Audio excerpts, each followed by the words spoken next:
reap unless you plant. And the bank is reaping without planting. How do we explain it? If Allah says you cannot reap if you did not plant, وَأَلَيْسَ لِلْإِنسَانِ إِلَّا مَا سَعَى, you cannot reap if you did not plant. And the bank is reaping without planting. How do we explain that? Simple.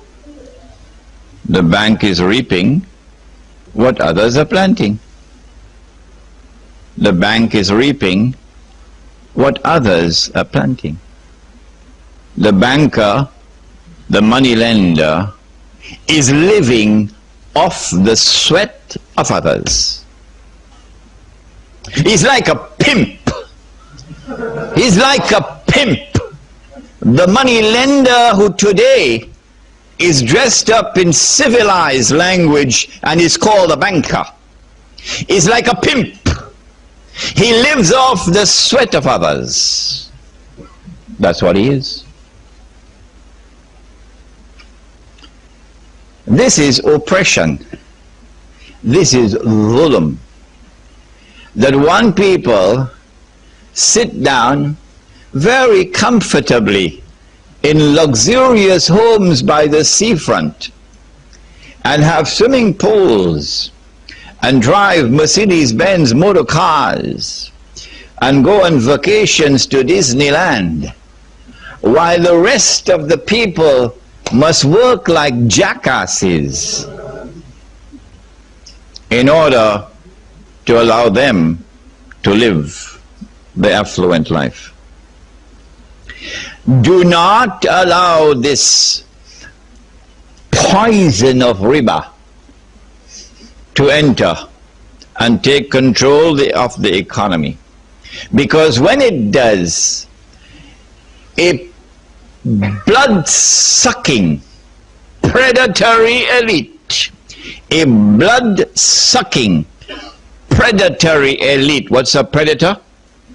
An animal that lives off the flesh of other animals.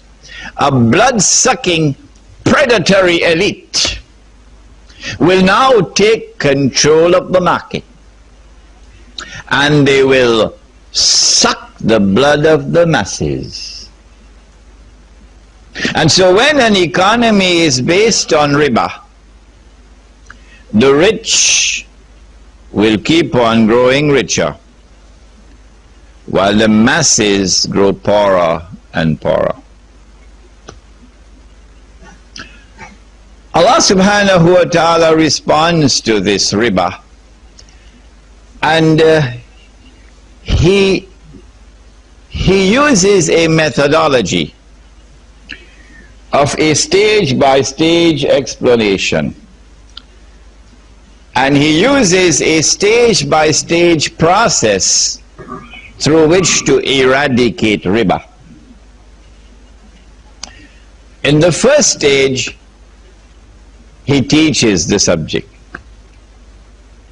The first revelation came down in Surah Al-Rum, somewhere in the middle of the Meccan period, halfway before the Hijrah.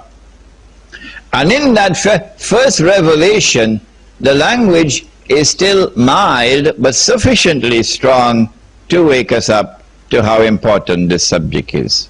He says, وَمَا آتَيْتُم مِّن رِبًا لِيَرْبُوَ فِي أَمْوَالِ النَّاسِ فَلَا يَرْبُو عِنْدَ اللَّهِ.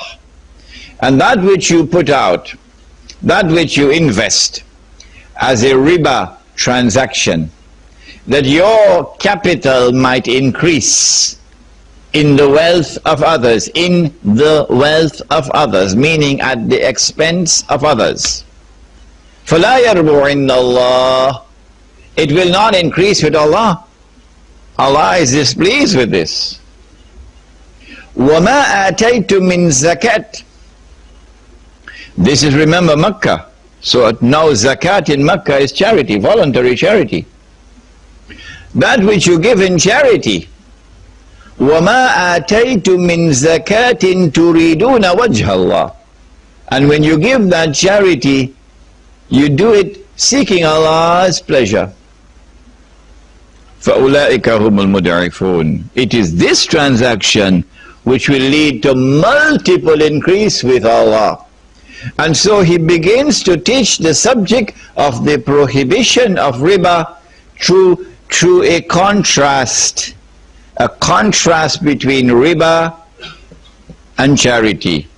Between riba and charity. He disapproves of riba, but he approves of charity. And so we are now forced to think, what is there in the contrast between riba and charity which helps us to understand what is riba? I spent about 3 or 4 months driving my car all over New York asking this question. It took me 3 to 4 months before Allah subhanahu wa ta'ala in His kindness finally allowed me to understand why. But it took Yusuf only 5 minutes. Where's Yusuf? It took Yusuf only 5 minutes. Yusuf is from Chile. Santiago probably took the Shahada, became a Muslim. He's with us now. It only took him 5 minutes. What is there in the contrast between riba and charity? The answer is that in a perfect act of charity, not the kind of stuff that France gives to Indonesia, no. In a perfect act of charity, not aid as imperialism, no. In a perfect act of charity, you give and you take nothing in return. That's charity. إِنَّمَا نُطْعِمُكُمْ لِوَجْهِ اللَّهِ. إِنَّمَا نُطْعِمُكُمْ لِوَجْهِ اللَّهِ لَا نُرِيدُ مِنْكُمْ جَزَاءً وَلَا شُكُورًا. When we feed you, when we give you, we do it for Allah's sake. We do not seek from you anything in return. We do not even demand that you should show gratitude. This is charity. A perfect act of riba is exactly the opposite. In a perfect act of charity, you give and you take nothing in return. In a perfect act of riba, you take and you give nothing in return. When we understood that while we're in Makkah, we are prepared now for when we arrive in Medina. When we arrived in Medina and then revelation came down, Allah subhanahu wa ta'ala says, the one who consumes riba, when he stands before Allah on the last day, you see him. If you take a look at him, you know what you're going to see? You're going to see someone who is behaving as though he has been driven to madness by the touch of shaitan. How did he land in this mess?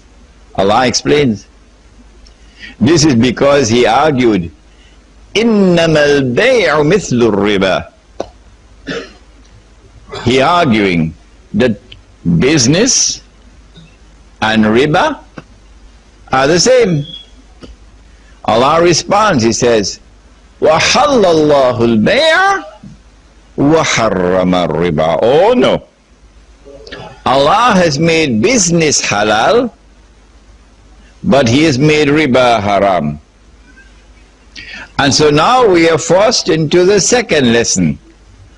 The contrast in the first instance was between riba and charity. The contrast in the second lesson is between riba and business.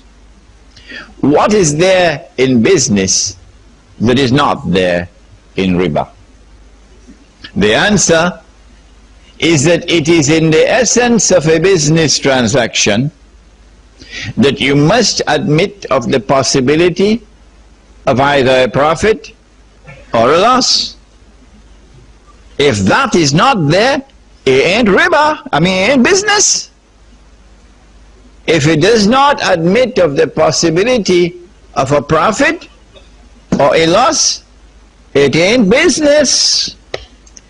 And so risk-free investments, that ain't business. It is in the essence of a riba transaction that the possibility of a loss is eliminated. The money lender is immunized from loss. He can only make a profit. He cannot suffer loss. In consequence of which,